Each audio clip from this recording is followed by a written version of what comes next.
بسم اللہ الرحمن الرحیم۔ السلام علیکم۔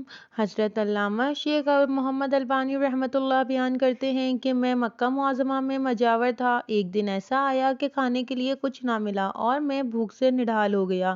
اسی حالت میں باہر نکلا تو راستے میں ایک تھیلی پڑی دیکھی۔ اٹھا کر دیکھا تو ریشمی تھیلی تھی اور ریشم کی ڈوری سے بندھی ہوئی تھی۔ جب میں نے اسے قیام گاہ پر لا کر کھولا تو دیکھا اس میں نہایت قیمتی موتیوں کا ایک ہار موجود ہے۔ بازار کے لیے باہر نکلا تو دیکھا ایک شخص رومال ہاتھ میں لیے یہ کہہ رہا ہے کہ میری تھیلی جس میں موتیوں کا ہار تھا گم ہو گئی ہے۔ جو صاحب اس کا پتہ دے گا ان کو میں شکریہ کے طور پر 500 دینار انعام دوں گا جو اس رومال میں بندھے ہیں۔ پھر آپ فرماتے ہیں کہ میں اس شخص کو اپنے گھر لے آیا اور تھیلی نکال کر اس کے حوالے کی۔ وہ شخص بڑا ممنون ہوا اور حسب وعدہ 500 دینار پیش کیے، لیکن میں نے معذرت کی اور کہا کہ یہ کام میں نے رضائے الہی کی خاطر کیا ہے، اجرت لے کر میں اپنا اجر ضائع کرنا نہیں چاہتا۔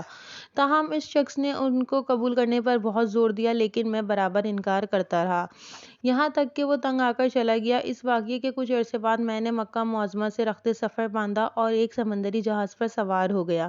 بدقسمتی سے راستے میں طوفان آ گیا اور جہاز ایک چٹان سے ٹکرا کر پاش ہو گیا۔ میرے سوا سب مسافر ڈوب گئے۔ میرے بچنے کی یہ صورت ہوئی کہ تختہ میرے ہاتھ آ گیا اور میں اس پر بیٹھ گیا۔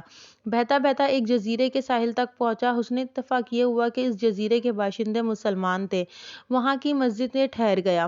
لوگوں نے مجھ سے حال دریافت کیا تو میں نے ان کو سارا واقعہ بیان کر دیا۔ لوگ یہ سن کر بہت متاثر ہوئے اور میرے ساتھ نہایت اچھا سلوک کیا۔ بہت سے لوگ مجھ سے قرآن کریم کی تعلیمات حاصل کرنے آنے لگے اور اپنے بچیوں کو بھی قرآن پاک کی تعلیمات کے لیے میرے پاس بھیجنے لگے۔ تھوڑی ہی مدت میں وہ لوگ مجھ سے بہت مانوس ہو گئے اور مجھے اپنا مرشد سمجھنے لگے۔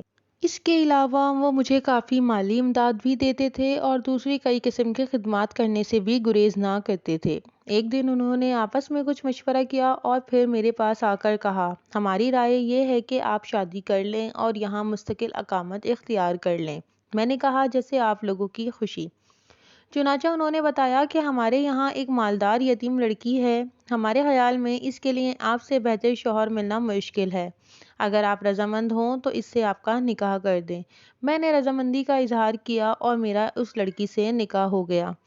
جب میں نے خلوت میں اپنی بیوی کو دیکھا تو یہ دیکھ کر حیران رہ گیا کہ وہی تھیلی والا ہار اس کے گلے میں پڑا ہے۔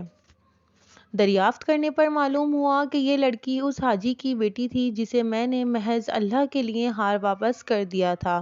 لوگوں نے مجھے بتایا کہ جب اس لڑکی کا باپ حج سے یہاں واپس آیا تھا تو اپنے قیمتی ہار کے گم ہونے اور پھر اس کے مل جانے کا واقعہ اکثر بیان کرتا تھا۔ کہا کرتا تھا کہ جس شخص نے مجھے یہ ہار واپس دیا ہے، ایسا بے نفس آدمی میں نے دنیا میں نہیں دیکھا۔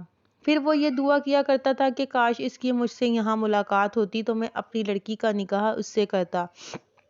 پھر آپ فرماتے ہیں کہ اللہ تعالیٰ نے اس محروم حاجی کی دعا کو شرف قبولیت بخشا اور لڑکی کا میرے ساتھ نکاح ہو گیا اور اللہ پاک نے اس بیوی سے مجھے اولاد بھی نواز دی۔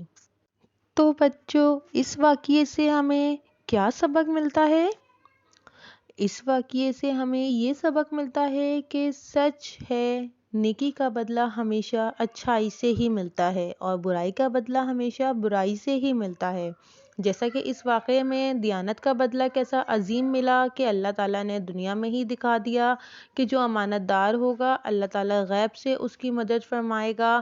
اللہ تعالیٰ ہمیں اس واقعے سے سبق حاصل کرنے کی توفیق عطا فرمائے، آمین۔